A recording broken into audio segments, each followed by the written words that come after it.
welcome to our Let's Talk Sundays on a Wednesday. Right, so I'm Obiele. You can call me Obi, you can call me Obes, you can call me whatever makes you feel comfortable within reason. And we have our two lovely guest speakers today, Cameron and Jeff. And today we are going to have our fatherhood series, episode series. And so gentlemen, feel free to talk for as long as you like and in as in depth as you feel comfortable. I have a few questions just to help it run smoothly, but you know, you take it in any direction you want to, really. You know, this is a free space, a safe space. Would you like to introduce yourselves to everybody? Who would like to go first? I can go first. So I'm Cameron. I am the founder of Supportive Fathers. It's a blog that I had recently started. I live here in Columbus, Ohio, here in the U.S. I actually only been in Columbus for a year now. So, and I am a father to a 2-year-old little girl.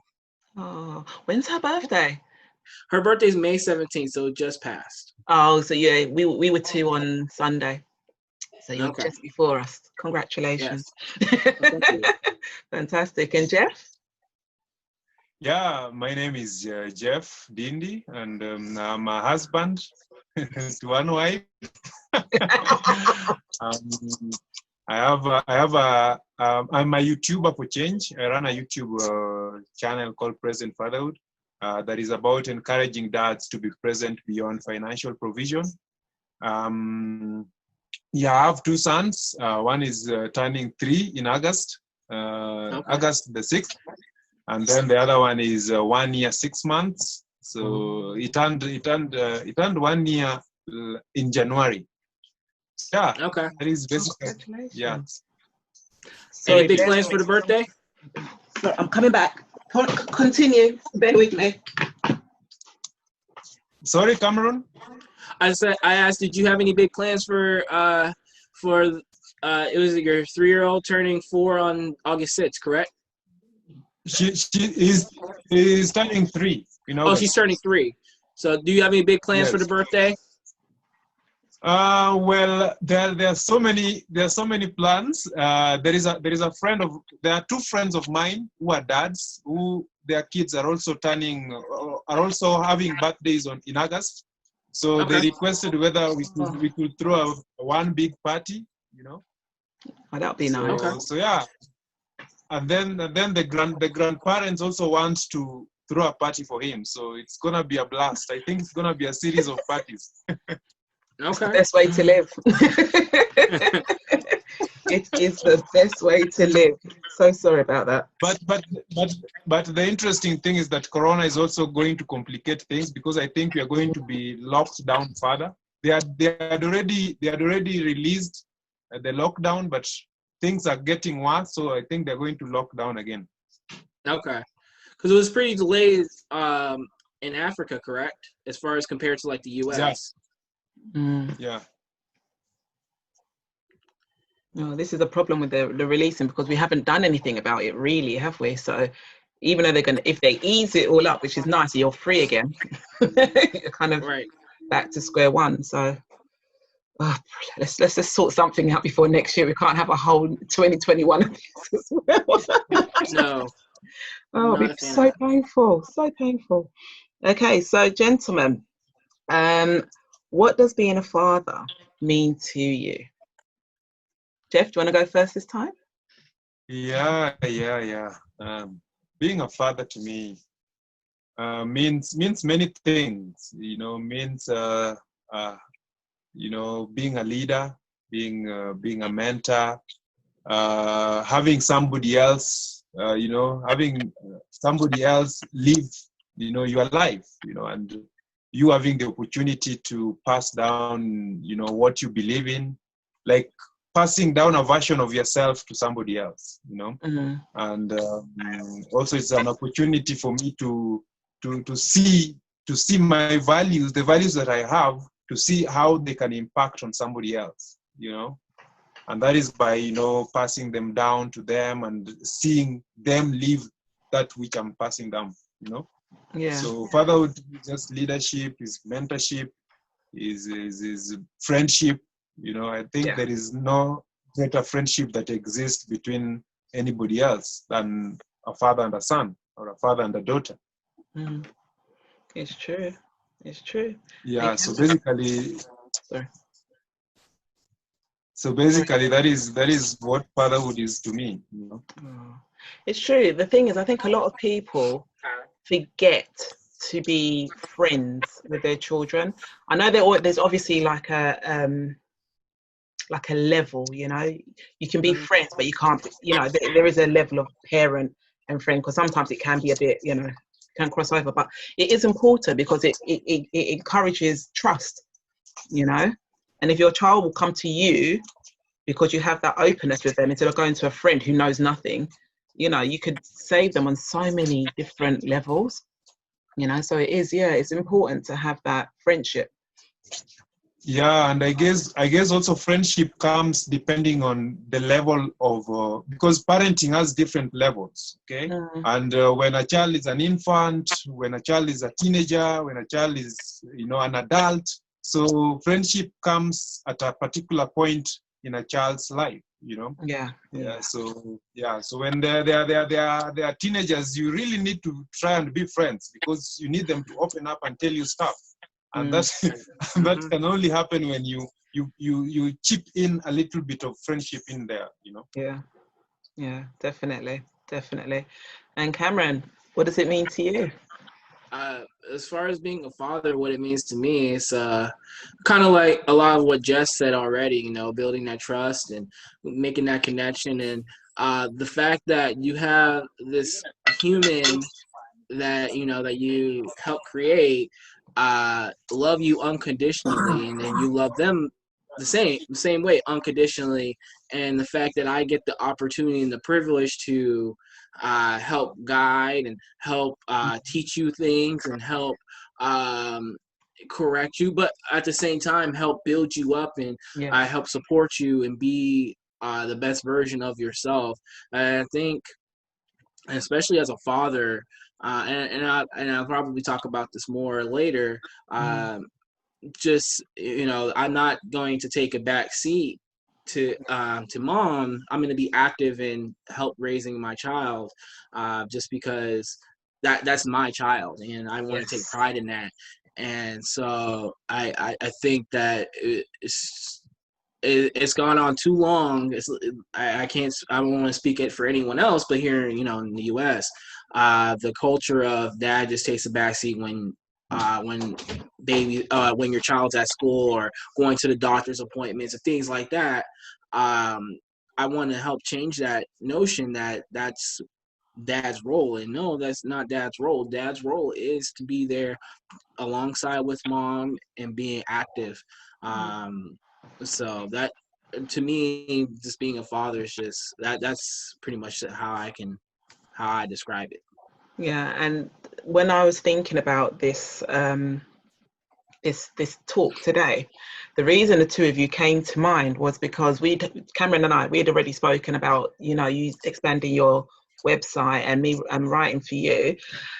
And then you did a Instagram live, and you spoke about how you do take the front seat in picking up your daughter, taking her to appointments, and even though you're the one that's, I suppose, the primary carer in a sense, because of the way your work works, people still expect mum to be the first point of contact. And that was really interesting, because even though you're there and you're telling them, look, this, contact me if need be, they're like, well, yeah, okay, but, you know, where's mum? It's so alien to people that it's like they just cannot get their minds around it. And it's a shame, isn't it, that it's not natural, really.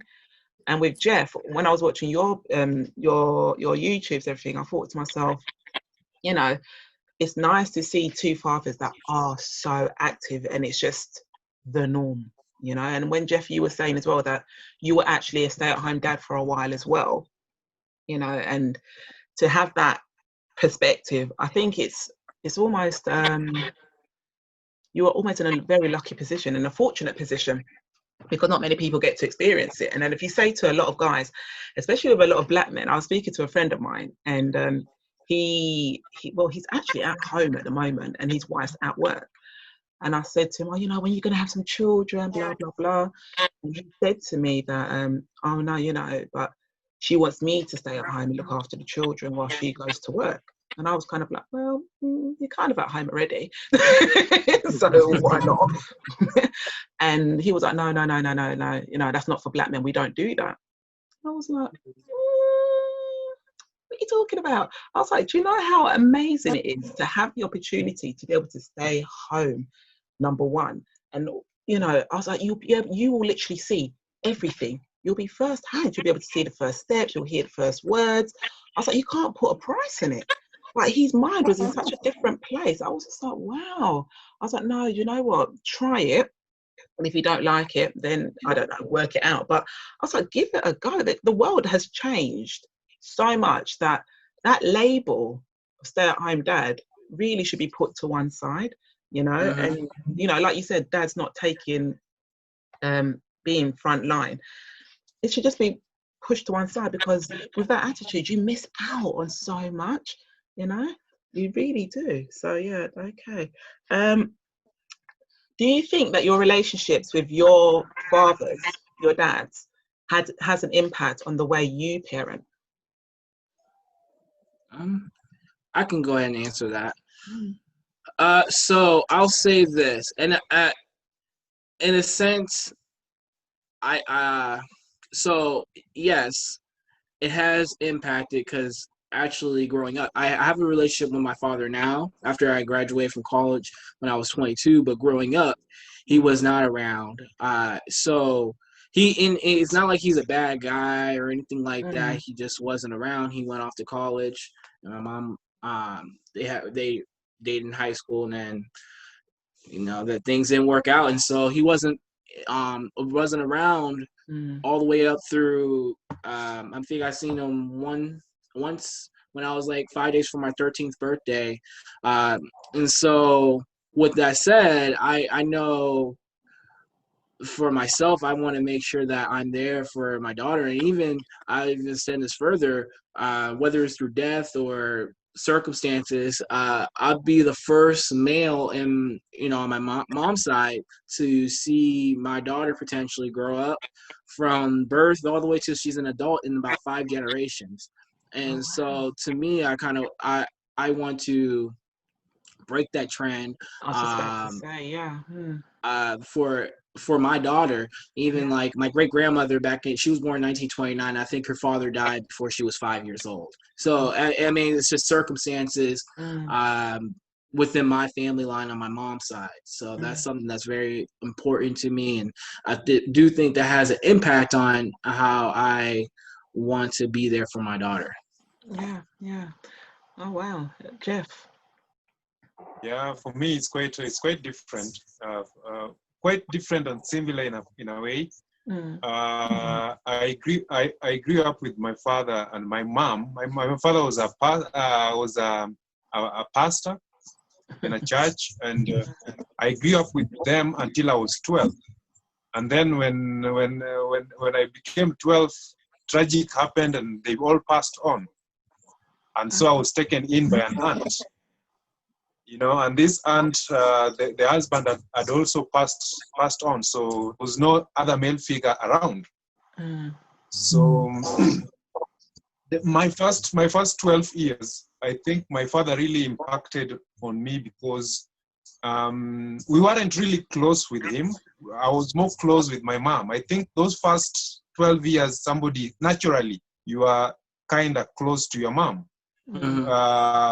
Then he passed on at a critical time where I would have needed him the most, you know, because from your teens is where now you start wanting that person that you can emulate, somebody that you can mentor you, somebody that you can look up to, and unfortunately there was none at the time that I needed one the most, and not just my father, but any male figure, you know, around. And so the first years that my father was around, my father was a very prayerful person, was a very, he didn't really speak a lot. And I liked that. And it formed the kind of person that I want to be, and it has adversely affected my fatherhood right now, The absence of a male figure has also affected my fatherhood because it made me become more intentional to go and seek information on how I can be a better father. Yeah. And I saw the impact that it had on me growing up because, truth be told, when you have a family where you have a father and a mother, they all think differently. They don't think the same. And when you have issues of dispute and how to handle them, they handle them very differently, And I didn't get that.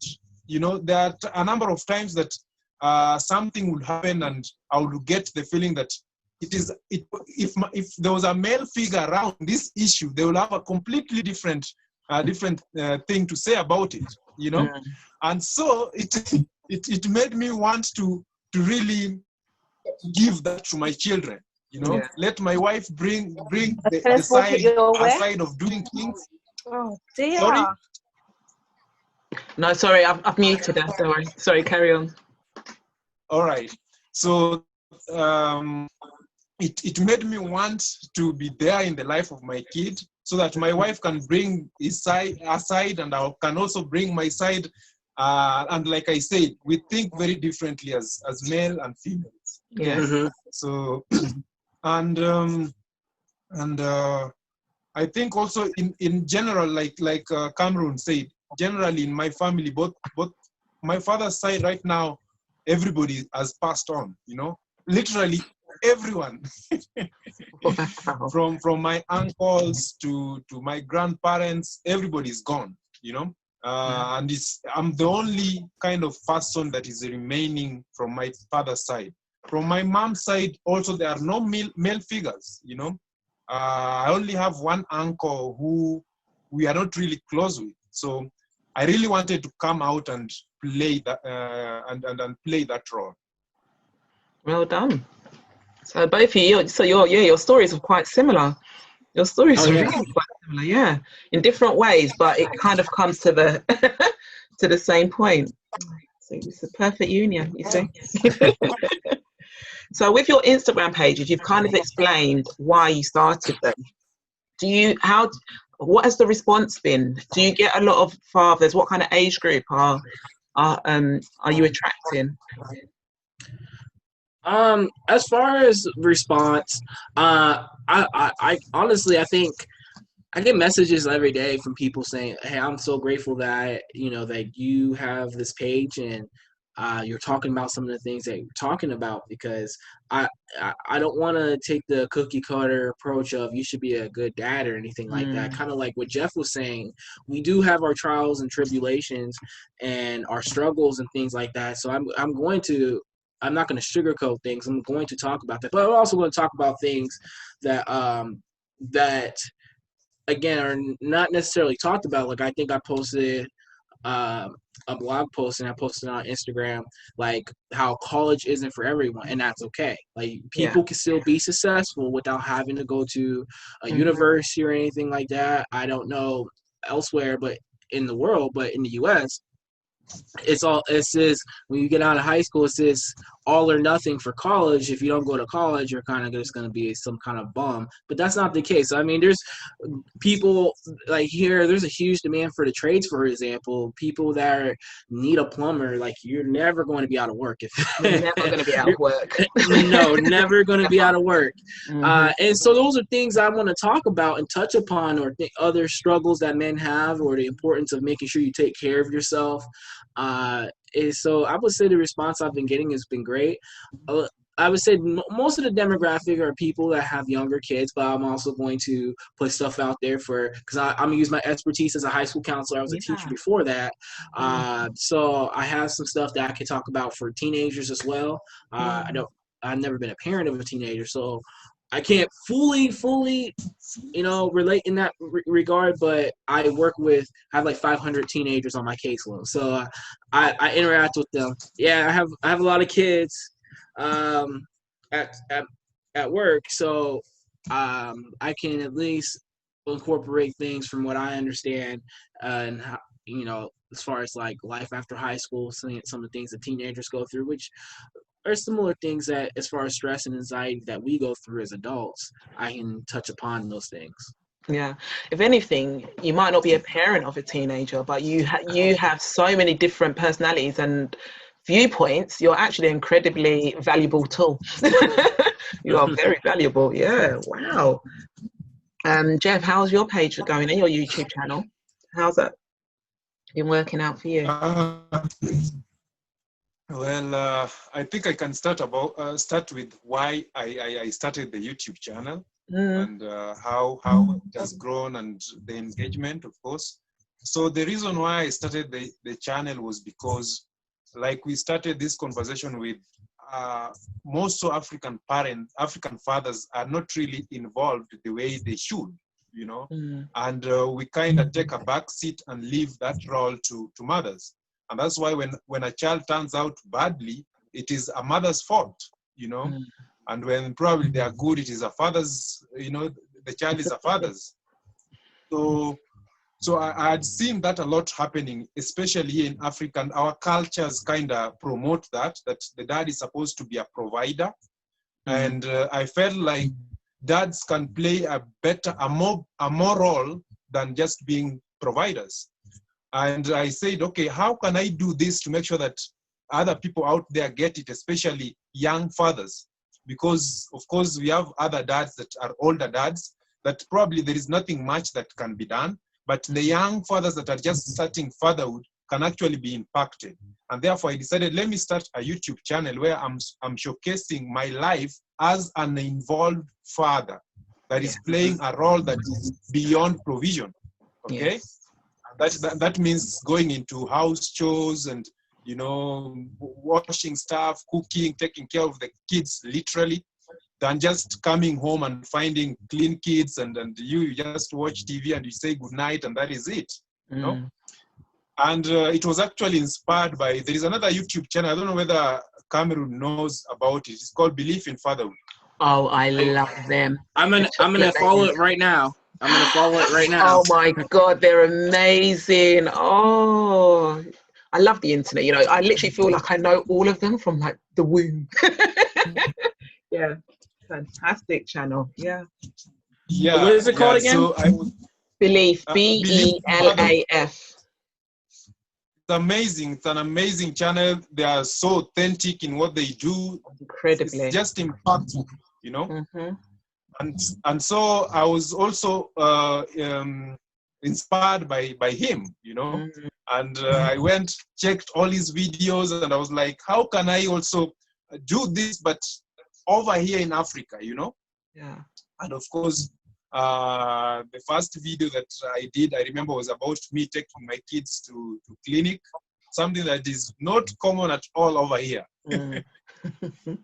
So and it got immense response, and the demographic is between ages 25 to 35. Okay. So you see, those are kind of people that are just either starting families, or if they already have families, they have 2 or 1 kid, And the transition into Instagram has been, how can I put it? Like we had a conversation with you, Obiele, some time back, and you were saying how Instagram is kind of connecting people that do the same thing, And that is exactly the same thing that I've experienced on Instagram. I've connected with guys that keep on telling. At first, when I started the YouTube channel and the Instagram, people were like, "What is this guy doing? Where is this going?" So we had like kind of silent followers, people who are just silent. But nowadays they keep on saying, "Hey, you are doing a good job." And they stopped calling me by my name, and now they call me Present Fatherhood,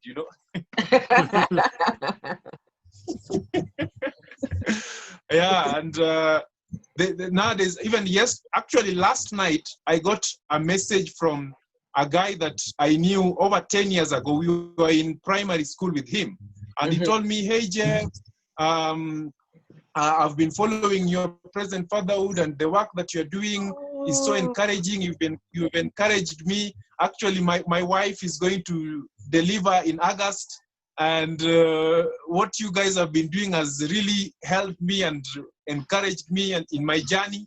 And so I just wanted you to know that, you know.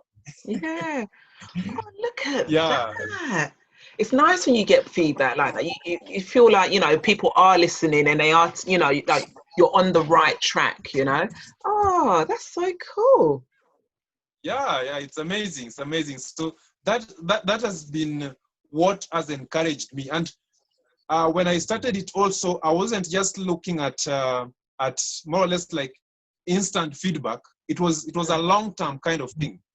And actually, that's the reason why I call myself a YouTuber for change, you know, something that is going to instill a social change within the community, you know. Yeah. And that's the thing. That is, what's the word I'm looking for? That's what you should really be, even in any kind of business or organization, you should be looking for longevity, isn't it? You know, not for like a quick hit, you know, something that even if you're not there, it will still keep going, you know, it will still carry on. Yeah, it's important. It is important. Oh, that's brilliant. Okay. Actually, that just to add. Yeah. Actually, I got another dad who decided after my YouTube has always been about. Actually, when you go to my bio, it was about showcasing my life as an involved father and also showcasing other fathers that are involved. Because for a long time over here in Kenya, the narrative has always been about deadbeat dads, and that is what has always been selling in the mainstream media. You know, when you read a story about a deadbeat dad, everybody's like, you know, you get a lot of traffic, you know. Yeah. So I decided, let me change that narrative because we have present dads, you know. Yeah. And right now, that's why I got another guy that just jumped in and he was like, we really need to push this, you know, really need to get this narrative out there more. And that's hence the guy that has been now introduced into the channel, and we are doing with him a number of, you know, discussions and stuff. Yeah, because, you know, when they say things like, you know, life and death is in the tongue, you know, you've got to be careful, because if that's all you're going to promote, then that's all you're going to get back. But if you start to promote something positive, you know, supportive fathers, present fathers, you start to put it out there, you start to speak the language, and people will start thinking, oh, actually, maybe it's quite cool to be in my child's life, you know. And it's just sometimes, it just really blows my mind. Like, why would that not be something you'd want to push more than the deadbeat dad? It doesn't make sense. You know, that could be like a skit or a comedy sketch, but it shouldn't be the standard for our lives, you know? Right. Go ahead, Jeff. I'm sorry. Actually, just to add something is that when I started, the dads actually we even have a WhatsApp group where we normally discuss stuff and talk about fatherhood and share stuff. When I started it, they were kind of shy and quiet. Yeah, but nowadays I get more dads are now more proud to post themselves and kids, you know, and just being proud to be fathers. And that is a dream come true. You know, that is what I aim for, to see dads out there. Actually, what we want to graduate into is, you know, to get dads out with kids, you know, meeting dads carrying kids, you know, on their backs and just having a good time. Make it normal as possible, you know? Yeah. Right. I was just going to piggyback off of what Jeff was saying. So, like, I had a friend that I went to college with. She posted on Facebook, actually the other day, of her, and there's this narrative here that Black dads, particularly, are the deadbeats, and so she had she posted a TikTok video of her and everyone, the dad and their child, and then there was like a couple people commenting like, that's the last time that child's gonna see their father or something like that. And of course the person posted it anonymously, and so that narrative needs to stop. And I'm glad to hear that Jeff is over here pushing the same thing that I'm trying to push, so that way we can end that narrative, because it's not, that shouldn't be the mindset that we go in. The thing is, the internet is making people very brave. You know, it's like, you can't see me, so I'm just going to type any old nonsense and just press enter. It's insane. Why would you? People are so strange. So, gentlemen, so your babies are coming along. Your wife comes along and says to you, I'm pregnant. What were your first thoughts when you heard the news? You want to go first, Jess? I'll let you. Yeah. Let me go first. So for me, it was interesting because we got our first kid when we were still in college, and we were supposed to actually do our last paper, and we were basically more or less living together in college, you know. So after a while, she told me that, you know what, I think I might be pregnant. And we were like, oh, I was like, okay. I didn't really want to show her how it affected me, because I understood that when a girl is pregnant, especially when it is not really planned, they are really normally interested in knowing how the father is going to react, because that is now going to determine whether there is a future between you two, you know, and whether or not she's going to keep the baby, you know, there's a number of things. So I had to really be careful on how I will show my reaction. So of course I was shocked, and inwards I was hoping that she's not pregnant. But I just assured her and told her, okay, if you are, we are going to keep it, and we are going to be there, and we are going to be parents, and it has happened. You know, we must take the responsibility and accept it. So we decided, let us do the test. We actually did the test together and watched as it turned, you know, 2 lines, and it was positive, and we were like, wow, okay.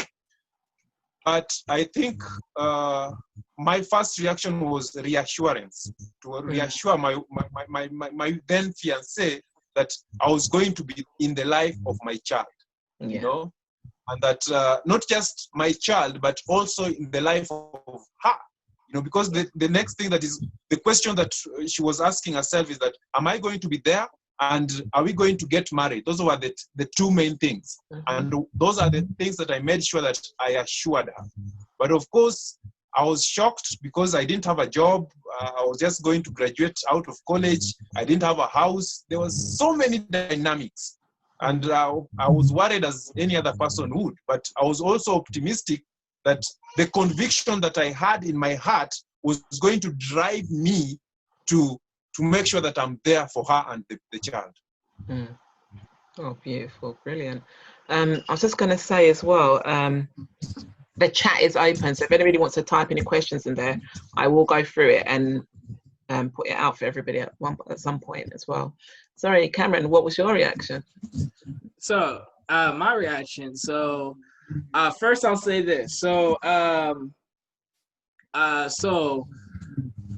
I joked with my wife about naming my daughter Harvey, because I was actually supposed to be in I know exactly when she was conceived. I was supposed to be in Houston that weekend visiting my cousin, but the Hurricane Harvey came through, and that changed plans, and that's how my daughter's here now. So yeah, my flight got canceled due to a hurricane and whatever. But anyway, my first reaction, I was kind of like, oh crap, because like life was about to be crazy, because I had stopped teaching full time to do my internship for my master's program. And so I was only working part-time, and I knew at the time we were living in it's not that big of a city. It's Erie, Pennsylvania. It's right on Lake Erie. I knew I didn't want to live in Erie any longer. You had a ton of snow in Erie, a ton of snow. Like you gotta, like it's like snow's up to your hips or higher, and you still gotta go to work. Like that's just normal. London would come to a standstill. We'd be dead. Oh yeah. We get and and everything stops. in the part of Ohio I'm from, it's also Erie gets more snow, but it's also normal in the part of Ohio I'm from. I'm in the central Ohio, so we don't get that much snow compared to up there. But that's because of lake effect snow. But anyway, I was thinking in my head, wow, this is gonna be a fun ride because one, I don't have any intentions of living in Erie any longer. Two, I'm not working full time at this moment because I'm in the middle of doing my internship. Well, I just started my internship and I was gonna be doing it for 9 months, and so I was like, this is gonna be a fun ride. That was kind of my reaction, and I was like, man, this is crazy. It's like having twins, really. Yeah. Twins. Whoa. So again, your stories are very similar. We're living parallel lives from across the world. Oh my gosh. Oh my gosh. So when Labor Day came, were you guys at the labors? Were you not? What happened? I'll go ahead and I'll piggyback off what I was saying. So, this again, this is crazy because at that point we're in May, right? And I had accepted a job to move to Virginia, to move away from our family, or whatever, like 6.5 hours, not too far from DC. And but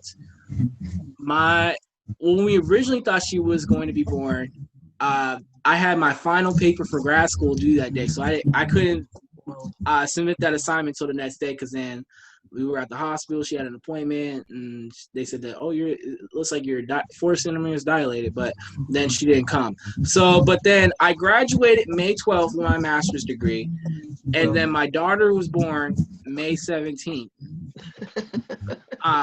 And so I was there, but actually we were just there for her 36-week appointment, and they were like, yeah, you're like 4 centimeters dilated.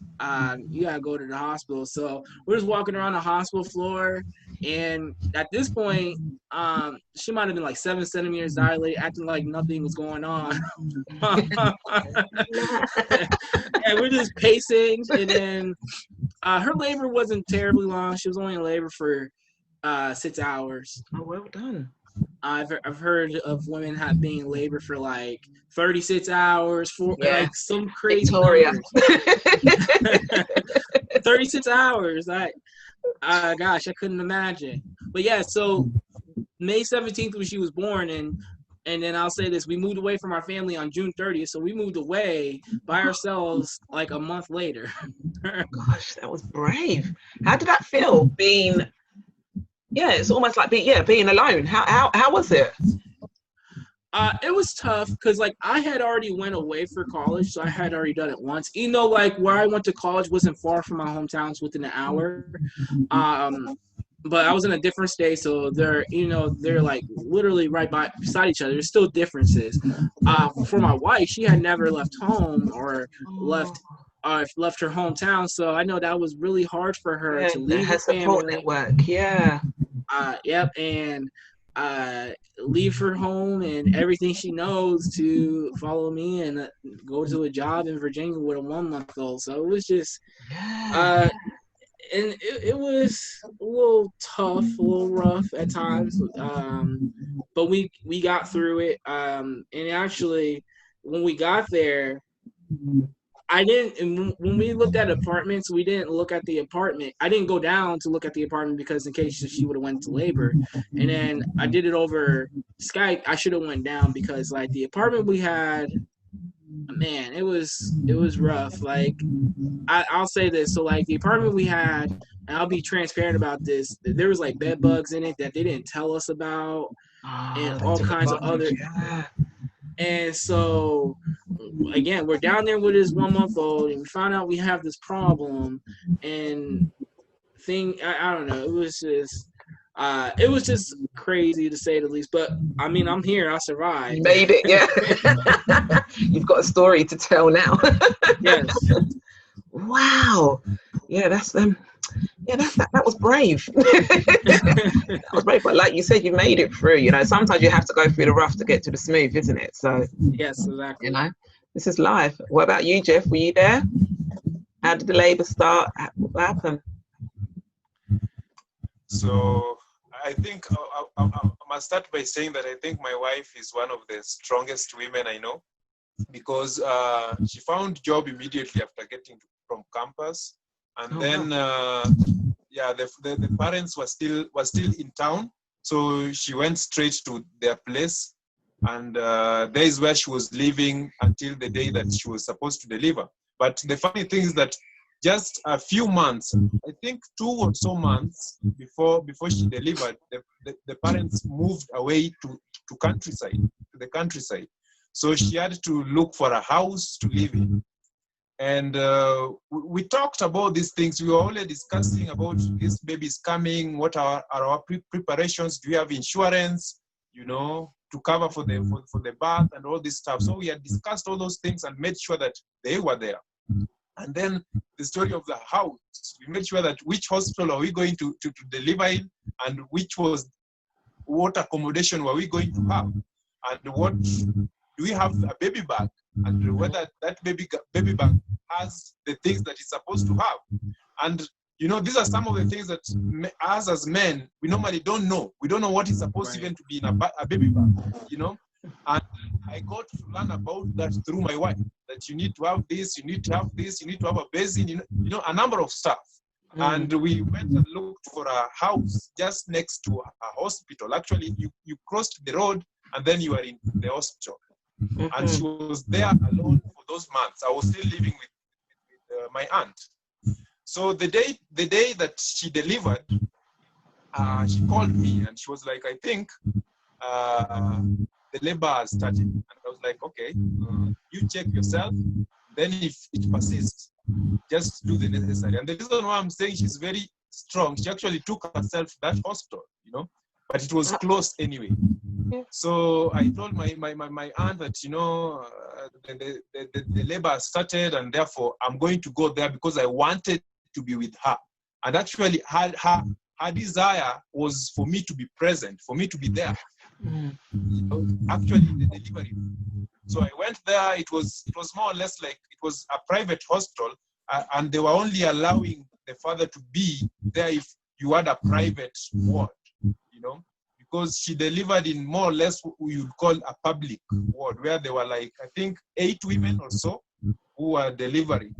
Oh wow. So yeah, it's actually our second baby, the situation was worse.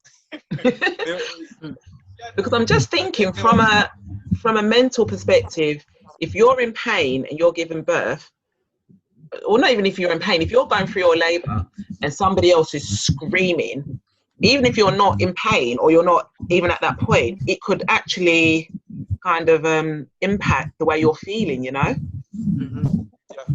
It's quite intense. So it was crazy because even our second baby, actually, they were sharing one bed, about 3 or 4 women. So you only had a space where your child was sleeping, So they didn't allow me to be there. They actually told me that you go home. We'll call you once the baby is delivered. They treated this. I felt like they treated it so casually, and yet this is a matter of life and death, Yeah. And plus, your wife needs that support. So I didn't go. I didn't obey. I just stuck around. So I was there coming. My wife would come out of that ward where there were so many women, and it was just me and her, and I would hold her and just support her through the pains, until the moment came when she had to go to the ward, and I went back to my room because my room was very close. Actually, I could just again come down and go back. So I went there. I kept going to my house, coming back, because I couldn't just stay at the waiting bay in the hospital, because they were coming and still patrolling and telling me, go away. Nobody, in fact, there was no blood there. You're joking. The only brother. Wow. And finally, I think after around 13 or so hours, because our labor started at 4 in the morning, and she delivered at around 12 at night. Oh wow! Bless you. Thank you. Oh. So it was Jeff, not too long, not too short though.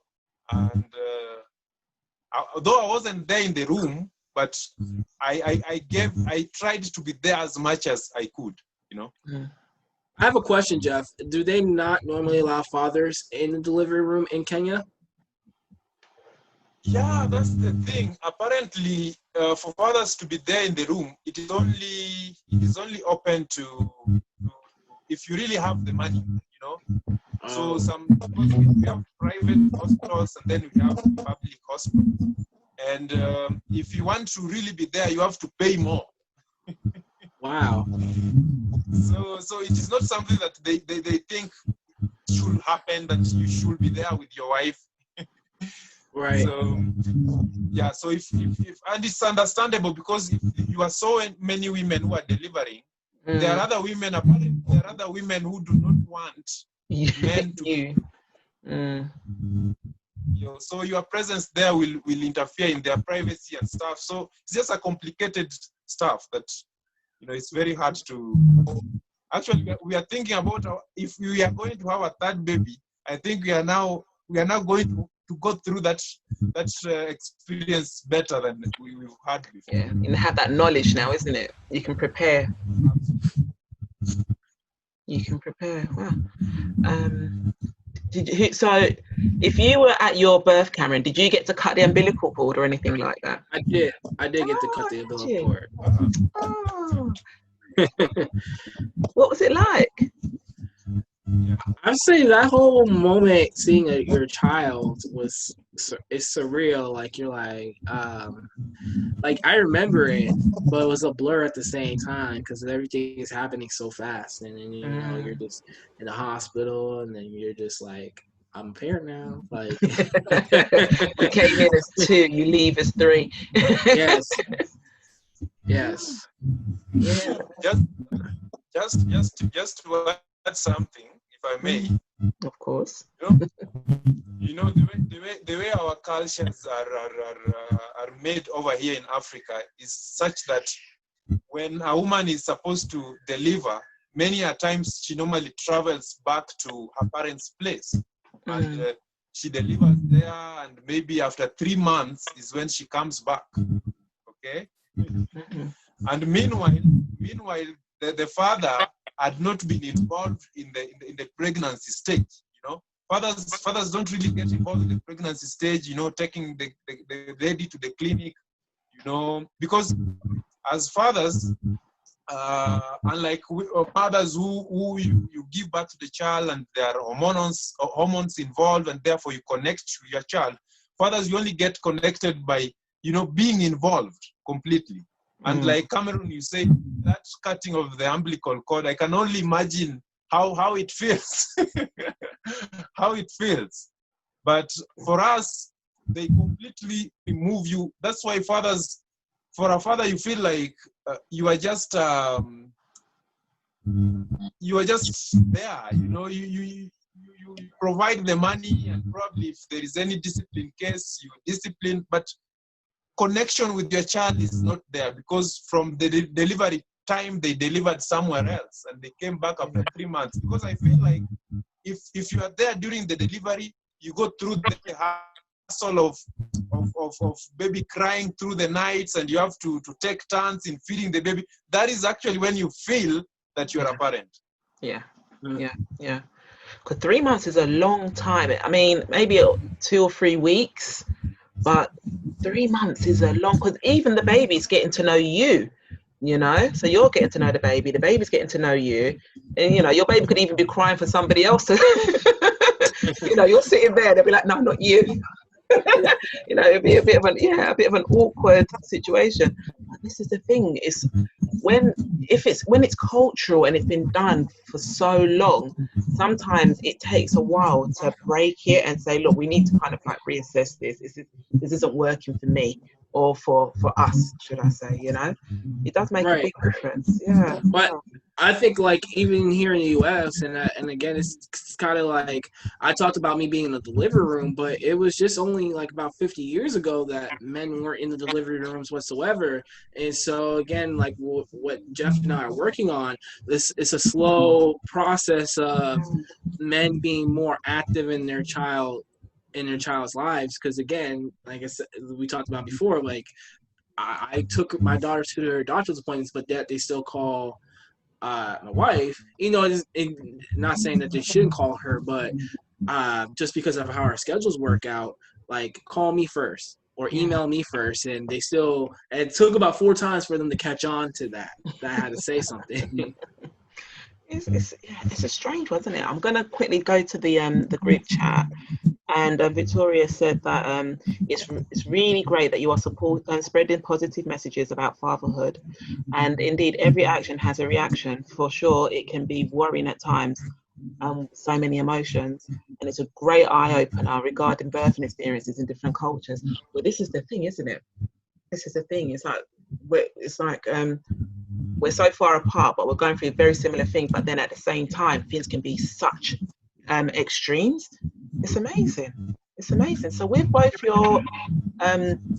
your delivery, then, Jeff, how do you feel it affected your initial interaction with your son? Because with Cameron, he was there. He cut the umbilical cord, so that the initial interaction was there. He got that wow moment. How do you feel that yours affected you mentally and emotionally? It did affect me emotionally, and I felt like I really had to work twice as hard to bring that connection back. And especially because we were not living together, I had to travel from home to her place to be with her. So I would only be with her during the day, and it was difficult because my head was going through the issues of wanting to provide and get a shelter for us and just stability for us. And at the same time, I also tried to support her because she was undergoing postpartum depression. And I was about to start speaking about next. Seeing her in that state was also just doubling up my stress level and just my mental overload. And sometimes I would hold the baby because we were fortunate enough because the mother came to live with us. So to live with her, so she's the one who was taking care of the food, the cleaning, so that she can have that time with the baby. And when I would come, I would also relieve her of taking care of the baby, carrying the baby, and it did affect me. I had to work twice as hard to bring that connection. And again, things happened when we were supposed now to live together for the first time after 1 year. After 1 year is when now I was able to now fully connect with my child, because during that time I was with him full time. My wife was working, and now I got to be with the baby full time. I'm the one who is taking care of him, and that I think really helped me. It's a blessing, isn't it? Yeah. So it's almost like you were able to reclaim all that time you kind of lost. You were able to get that back. Oh yes. I only lie. The work that was involved and the amount of believe me, it was a beautiful day because this is it. Yeah, it was you can't put a price on it. This is it. And how about for you, Cameron? Could you repeat the question, please? It's a good point. I think what did I ask? The connection for you, because you were there and you cut the umbilical cord, and you were there. How do you think that? I'm trying to rephrase it for you, because you were there, so you got that experience. Do you think that if you had missed it, it would have changed the way you would have initially been able to bond with your daughter? Oh, wow. That's a tough question. I don't necessarily think it would change the way, but it definitely would have sucked. I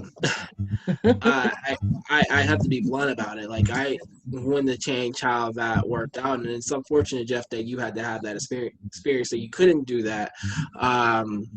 But for myself, though, I would have definitely made sure that she knows I'm there, even if I didn't get the chance to be able to cut the umbilical cord or greet her when she entered into the world and everything like that. I mean, even for myself, I try to, I can't do it all the time, but I try to at least make sure that I'm home when she's going to bed, because I want to make sure I say goodnight to her every night and she knows I'm here for her and things like that. Yeah. Again, that's not 100% foolproof that I can be here 100% of the time, because things happen. I might have something for work, or I might have an obligation. But if I wasn't even there, I still would have made sure that at least I find opportunities to be able to connect with her, if I wasn't able to be there. Yeah. And on the with the postpartum part of it, like I was going to say, because your wife moved away from her support network and everything she's ever known to something completely new, including her baby. Everything's brand new. How were you able to support her in that transition? I have to be honest with you. I say we definitely had some tough times as far as, the stress and everything, and both feeling guilty of taking it out on each other. Yeah. And so I'd be lying and say that it was all smooth and easy, and on top of that, we didn't like our apartment. Yeah, that's hard, because I've been in an apartment that I've really hated, and I tell you, every noise, it's heightened tenfold. So I can imagine. Yeah. Mm-hmm. And in the town we were living in, it wasn't a bad town. It was just too small because everyone knew everyone's business. Like, it was literally a very, very small town. And so, I mean, we survived. I think just making sure, at least communicating to her, like, hey, I'm still here for you, even though right now we might not be getting along or seeing eye to eye.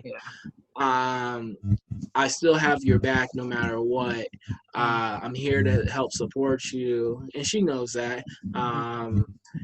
But it was definitely a tough transition. Yeah. How was it for you? How was your mental health as well? Because you don't really get, people always ask about mum, but for you, knowing that she's made this journey for you.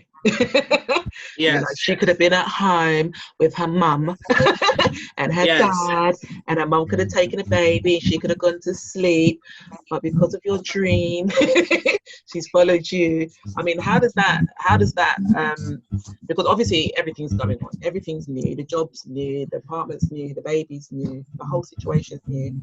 You're in a small place where everybody knows your business, so if anyone sneezes, yes. Did you hear that? How did that impact you? Because that's a lot of pressure, it's a lot of pressure on you as well.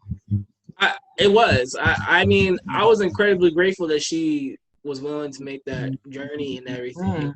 But I'm a glass half full person, so I try to still remain positive.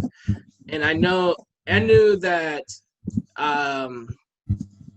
that we would get through it. It was just a matter of getting through it. But I mean, there's times I'm like, man, this, like, I cannot wait, or I'm tired of this, or whatever.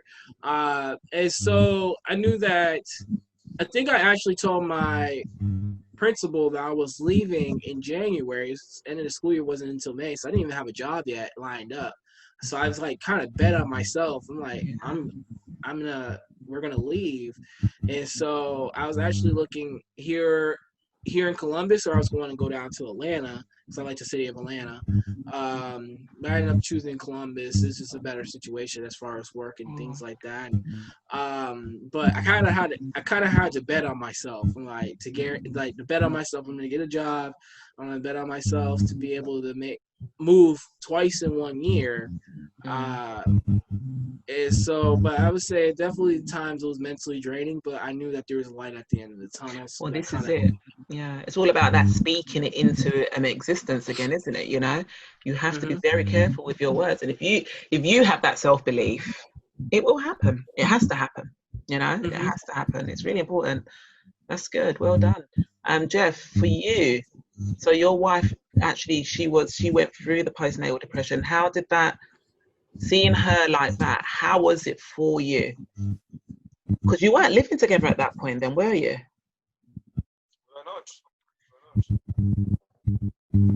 So that must have been really difficult, because if you're going to visit and you're leaving knowing that she's not herself and you can't be there 24/7 to support her. How did you get yourself through that? How did you deal with that yourself? It was really, really tough seeing her in that state, because it's like you have two people that are vulnerable, the mother and the child, you know. And what was more frustrating was that there was very little that I could do, you know. Seeing her in that state, I could do very little. And I remember there is a friend of hers who came to take care of her. And that particular day, she was in a bad state. I felt like she was at that moment where she could even throw the baby, you know, and or even hurt herself. So I remember coming out and telling that friend of hers that, you know what, I want you to actually don't take your eye off her. You know? That is how bad it was, you know. And for me, it was that, as I was trying to hustle, I started a group fitness training, where I was training some guys and some ladies. So I went for that activity because it helped my mental state, because I was involved. I would organize stuff, do stuff, and that really helped my mental state. Because I think one of the most important things is, when you are going through that period, is for you to find something that can actually take your mind off. An outlet. Yeah. Yes. My outlet was the fitness that was also a medicine, so to speak, for my mental state. You know? Okay. Yeah. I'm glad to hear that you use that as your outlet versus some other unhealthy things that a lot of men use. And that's something that I talk about constantly. Just making sure that you find healthy outlets versus whether it's drugs or picking fights with people. Like, just, you know, I'm glad to hear that you did that instead of something else. Yeah. Actually, it can be bad. It can be bad. Sorry. It can be bad to the point that it can actually even affect the child. You know. Yeah. It's sad because I have friends who that situation has actually led to them separating. You know? Of course, yeah. I can, yeah. You know, it's common. The woman is going through this, and therefore it's quarrel after quarrel. That again you end up saying that I don't think we can work, and yet it's something that needs help. Yeah. And I think sometimes with postpartum life, full stop, just postpartum life, everything's new to everybody, especially when it's your first. Everything's new to everybody. And I think sometimes you're so tired, you just need to sleep, you just need to eat, you just need to sit down quietly, just for a minute, just 1 minute of silence. And you don't always get that, you know. And I think sometimes when it gets to that point where everybody's in everybody's faces, you just need to separate and just kind of like take a deep breath and come back. And I don't think enough people and sometimes just put yourself in somebody else's shoes and understand that their anger isn't necessarily directed at you. The person themselves sometimes doesn't even if it's not even just the mother, but from a mother's perspective, like your body's changing. There's so much going on inside that you don't even know why you're upset. You don't even know why you're angry. You don't even know why you're crying. It's just happening. So sometimes you just need somebody just to say, what can I do? Or somebody just to sit there and just kind of like look at you just to make sure you're okay. And you just know that they're there. You know that they're there, and that's okay. So you can just carry on just crying if that's all you want to do, you know. And that's the thing. So to have somebody, Jeff, that you could actually trust to keep their eye on her was actually a real blessing in disguise. Because like you said, sometimes, you know, you don't know what that person's capable of, and to be honest, they don't know either, because it's new and it's not something that's, you know, people will, and there's the stigma as well behind the word postnatal depression, you know. And I think sometimes they might have to find like a different word, because people start to panic and don't even want to accept that they're going through this change, and that, I think sometimes it can make it worse. But it's almost natural. There's a lady that joins us, and she's actually a GP, and she said it's day 3. After day 3, every woman has that moment. Every woman has that moment of, I just need to cry. Like, I just feel like, and it might just be like a detox. It might just be your body just going through the motions, you know. It's not necessarily a bad thing. Uh-oh, the toddler has opened the door. Uh-oh, he's smiling at me. He's coming. So he found me. So sometimes I think it is literally just to change it up. Is everybody okay now? Hello to the world. All right. Let's see how long this will last. Oh dear. Oh, do we have any questions, by the way? Sorry. Anybody want to ask any questions? Okay, let's keep it going then. Sorry. It's not really a question. I was just, you know, taking the experience. Obviously, you've got Cameron here from the States, and you've got Jeff from Kenya, and it was just the difference in like hospital treatment, and it's similar experiences, but myself living in London, we kind of take the NHS for granted, and if that makes sense, because we have it like it's like gold to us over here. Like, obviously we don't have to have insurance to go to the hospital. Our partners are allowed in the treatment room, or whether you have a private room, you can get private room or have a home birth. So I was wondering with Jeff, was a home birth an option for you or you and your wife? A very new concept right here in Kenya today. And actually, it is one of the things we were thinking about with my wife. So having a private ward is the most expensive one. Then I think not even a home birth is even expensive. You know, it's like how you are bringing things close to you.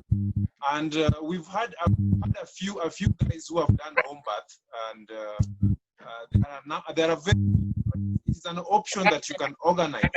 And actually, we were thinking about it with my wife as a business. You know, to actually start it in Kenya, where we have a platform where our midwives can register, and people who want to have a home can also connect with the midwives, and because we felt like it would be much better than even having a hospital.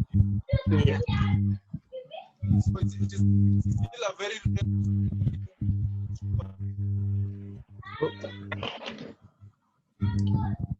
Oh, you froze at the end, Jeff. Can you repeat that last part? You get. I said that home birth is still a very relatively new concept over here in Kenya. Okay. And it's still relatively new. Actually, we were thinking about having it as a business and just connecting midwives to. That's a good idea. Yeah. I want to say something to Jeff real quick. So Jeff, I think it's cool that you're a stay-at-home dad and willing to change that narrative, because there's, even here in the U.S., you think it's slowly coming. People are starting to accept it, but it's more, people still have that notion that, oh, he's just being lazy, he doesn't want to work, and it's just like, and it's not that. It's just, no one's calling a stay-at-home mom lazy. It's just that your contribution to your family is different than what's traditional, but it's still a contribution to the family. And I mean, unless like you're just a stay-at-home dad and you're just in the just playing video games all day and the kids are doing God knows what, but that's not what I'm referring to. But you're at home, you're taking care of the children and everything. That's not, you're still contributing to your family. It's just different in the traditional sense, and I think that narrative has to continue to change. And I appreciate the fact that you're willing to do that and put your message out there. Plus, I also think the main thing that I also try to communicate is that once you have a kid, that kid is for you both, for both of you, and I think you should be both open to either one of you staying home with the kids, you know. Because I remember when we were going to have kids, we talked with my wife and we were like, we would like in the life of our kids for the first 2 years. And that meant that either one of us was open to being at home, you know, for that to be possible. Because if it was not open to her, and we were also dealing with the finances, you know, it is very easy if one person's finances can take care of everything, and therefore you decide, okay, you are going to stay at home. But I made it very clear that let it be that both the father and the mother can be at home with the kid, and it's okay, you know. Mm-hmm. Because things happen, and probably tomorrow the one is who has gotten a better job that is earning the family better income, and yours is not earning the family as much as hers. And it will not make sense that simply because you want to be seen as a man and be out there working, therefore you tell her, you know, turn down the job and be at home, and I go and work and bring home the little money. So those are the things that we're trying to communicate out there to the community to actually, because we are empowering women and making them get degrees and get masters and get PhDs for what? So it is happening so that the economy of the family can be improved, you know. And it can only happen when women us as men hope that any one of us can be at home with the kids. Yeah. I agree. I strongly agree.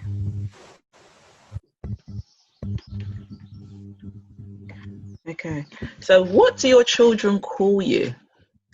So have you gone with daddy, father, Peter, what, or do you allow them to call you by your name? Because I have a few friends who call their parents by their names, and I remember, for instance, one of my friends was like, yeah, so Bob said to me the other day, I was like, who? Bob? Who are you talking about? My dad. And it was like, my dad was like an alien concept, and I was like, oh, you called your dad Bob? I was like, wow, I don't think I even knew that my mum had a name until I was like, I know. You know. So what do your children call you? My daughter, she calls me daddy, but every now and then she knows she knows my name. So every now and then we just remind her, like, call me daddy, or she was like, she can't say the C sound, so she like But so it's like very rare, but it's usually after she hears her mom say Cam, she will say Am. So, but she knows. I would say she calls my wife by her first name way more often than she calls me by my first name. You know, that's that again, friendship level. Like Hey girl, let's go. What about you, Jeff? So my first son calls me Dada. Oh. And then the second calls me daddy, daddy.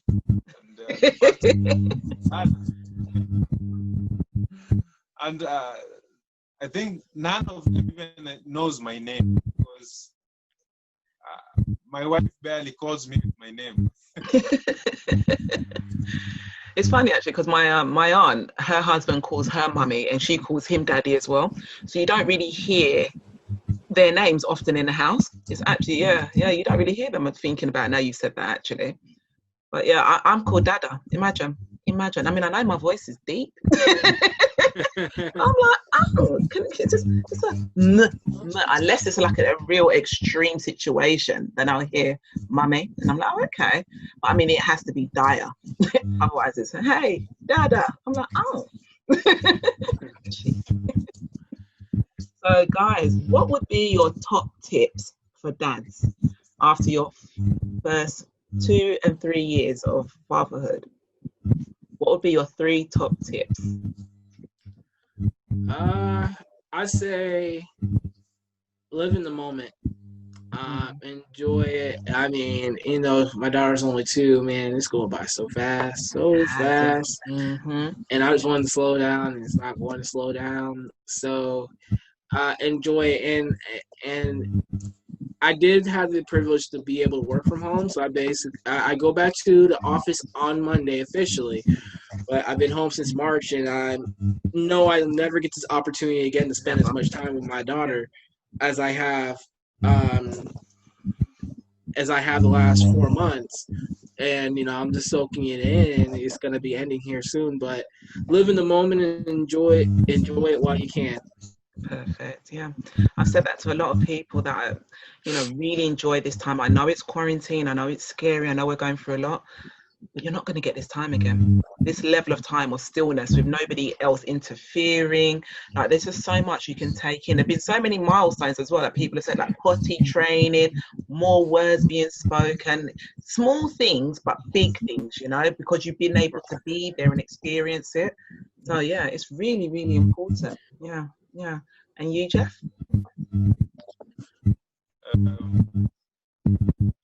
My top tips is that first, dads, if you're a dad, just get an outlet, because sometimes, especially like an important dad, it get overwhelming. Have an outlet, a healthy outlet, and that can be another group of dads.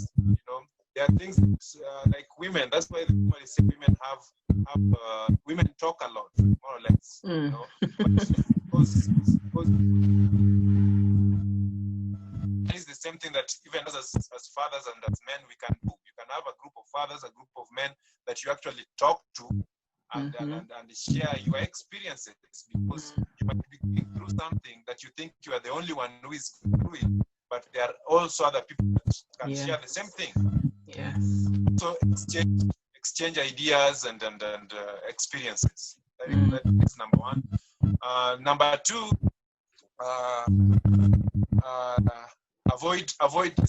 try as much as possible to avoid copy pasting, because a number of times we try to be by copy pasting whatever we've had, we've known, instead of information. Go read extensively, consult people like Cameron who have worked with kids. Source of information, go there, look at it. Yeah. Become a father from an informed point.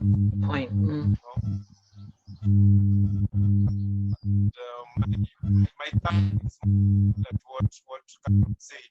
Just live in the moment. Yeah. Live in the moment and enjoy every moment of it, whether it is a bad day or a good day, because parenting is full of Yes. things are just wake up and it's like they know exactly what they're supposed to do, and then the next moment it's like they don't know what they're supposed to be doing. Trust me. Yeah, exactly, Victoria, exactly. It's exactly that. Oh, it's next door's child. Sorry. I just heard this scream. I thought, oh no. But no, that's exactly it. That is exactly it. And what you were saying as well about having a healthy outlet, and what Cameron also mentioned is, when I first had my son, we just moved to a new area, Cameron, and I knew nobody. And I remember thinking, all my friends are in East London and I'm in South London. I know no one. I mean, how do you make friends at this grown age? You know, I'm like, few years of 40, you know, I haven't got to, I don't, you can't, it's not, no, like when you see children, they just run up to each other in the playground, be, I want to play with you. Okay, let's play. You can't do that to other women in the street. You know, like, how do I make friends? You know, imagine. Definitely not in South London. You do not do that. So I was like, oh my God. So what I did was I went to a lot of children's groups. And that's where I made like a network. It's only 5 of us, but it made a huge difference because it was like you said, it's like a safety net. And you know, when even going out to the group, you would see dads out there, and I was like, oh, this is so cool. And I'd say to his dad, you should go to the groups. He's like, I'm not going to the groups. I'm like, but it's really important because, you know, some of them are free, but a lot of them you pay for. And people used to say to me, is it not expensive? Bless you. A lot of people say, is it not expensive? And I'm like, I was breastfeeding, so I was saving a lot of money not using formula. There was little things that I could like, things were local, so I didn't always have to drive. You know, there's little ways to like bounce the money off. But what it did do was save my mental health because I wasn't at home all the time and I was out and about. He was out and about. And exactly what you were saying as well about like the babies, they pick up on your energy. You know, they pick up on your energies. So it is really important to have a constructive and positive outlet because even if it's just an hour, even if it's just half an hour, just to have that time where you can kind of wind down. Because there's a group that I used to go to, and he started going at, I think, 3 months, and you'd put the baby down, and they'd be like, okay, put the baby down. And everyone would come in smiling, hi, yeah, okay, morning, yeah, put the baby down. And once that baby went down on the blanket to do its stretches, you could just see all the mums would just be like, shut down because like the baby's in a safe place. You're going to be here for 45 minutes. You literally just switched off. Everyone had odd socks on, but nobody judged anybody because we all knew what it took to get out of that house and just to be in this place for 45 minutes and just be still. And the babies are happy. And they'll just be like, la, la, la, la, looking at all the colours. So you were always okay and you were safe. So yeah, I really do think, and we reiterate that to people in general, that you need to have a positive outlet. When you feel like it's getting too much, just go for a walk, go to the park, just throw the baby in. They always fall asleep in the pushchair. You know, that's like a universal law. They will sleep, you know, even if they're crying, they will calm and they will sleep and they'll be okay. So yeah, but gentlemen, thank you. Is there anything that anybody else would like to add? No? Anything you'd like to say in closing, Cameron? I just appreciate the opportunity to have a conversation with both you and Jeff, so appreciate that. You're welcome. Jeff, is there anything you'd like to say in closing? I think we've made a connection that is beyond Zoom.